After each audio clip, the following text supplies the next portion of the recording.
ഫെബ്രുവരി March മാസങ്ങളിലായി മലബാറിലെ ക്ഷീര കർഷകർക്ക് 6 കോടി അധിക പാൽവിലയുൾപ്പെടെ 9 കോടിയുടെ ധനസഹായവുമായി മലബാർ മിൽമ. അധിക പാൽവിലയായ 6 കോടിയും സംഘങ്ങൾക്കുള്ള പ്രവർത്തന ഫണ്ടായി 2 കോടിയും കാലിത്തീറ്റ സബ്സിഡി ഇനത്തിൽ 1 കോടിയുമാണ് ലഭിക്കുക. മലബാർ മേഖല യൂണിയനിൽ പാൽ നൽകുന്ന എല്ലാ ആനന്ദ് മാതൃക ക്ഷീര സംഘങ്ങളിലൂടെയും പാൽ നൽകിയ ക്ഷീര കർഷകർക്ക് 2024 ഫെബ്രുവരി 1 മുതൽ മാർച്ച് 31 വരെ നൽകുന്ന നിശ്ചിത ഗുണനിലവാരമുള്ള പാലിന് ലിറ്ററിന് ₹1.50 വീതമാണ് അധിക പാൽ വിലയായി നൽകുക. ഈ ഇനത്തിൽ 6 കോടി രൂപ പാലക്കാട് മുതൽ കാസർഗോഡ് വരെയുള്ള 6 ജില്ലകളിലെ ക്ഷീര കർഷകർക്ക് ലഭിക്കും.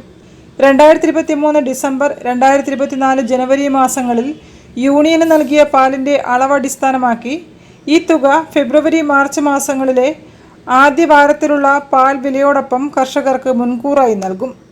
2023 ഡിസംബർ 1 മുതൽ 31 വരെ മലബാർ മിൽമയ്ക്ക് പാലളക്കുന്ന എല്ലാ ആനന്ദ് മാതൃക ക്ഷീരസംഘങ്ങൾക്കും അവർ നൽകിയ പാലിന് ലിറ്റർ 1-ന് ₹1 വീതവും അധിക പാൽ വിലയായി അനുവദിച്ചിട്ടുണ്ട്.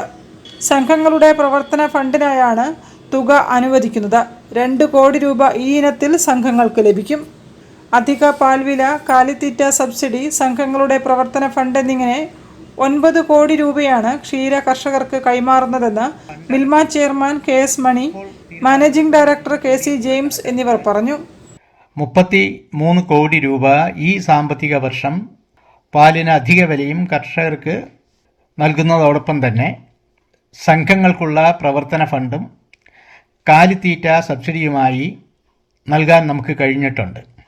ഇത്തരം കർഷക ക്ഷേമ പ്രവർത്തനങ്ങൾ കൂടുതൽ ലാഭം ഉണ്ടാക്കിക്കൊണ്ട് ഇനിയും വളരെ വലിയ തോതിൽ കർഷകരെ സഹായിക്കുന്ന നടപടികളുമായി മുന്നോട്ട് പോകുന്നതിനാണ് ഭരണസമിതി മുൻതൂക്കം നൽകി പ്രവർത്തിച്ചു വരുന്നത്. 2024 ജനുവരി മുതൽ മാർച്ച് വരെ ക്ഷീരസംഘങ്ങളിലൂടെ വിതരണം ചെയ്ത മിൽമ ഗോമതി ഗോൾഡ് കാലിത്തീറ്റ 50 കിലോ 1 ചാക്കിന് ₹100 സബ്സിഡിയും അനുവദിച്ചു. ഇതിനു പുറമെ മേഖലാ യൂണിയന് കീഴിലെ ട്രസ്റ്റ് വഴി വിതരണം ചെയ്യുന്ന ചില കാലിത്തീറ്റ ഉൽപ്പന്നങ്ങൾക്ക് നൽകി വരുന്ന സബ്സിഡി ഫെബ്രുവരി മാർച്ച് മാസങ്ങളിൽ തുടരാനും തീരുമാനമായി. News bureau, Kozhikode. Secular India youth conclave February 3 മുതൽ നടക്കും.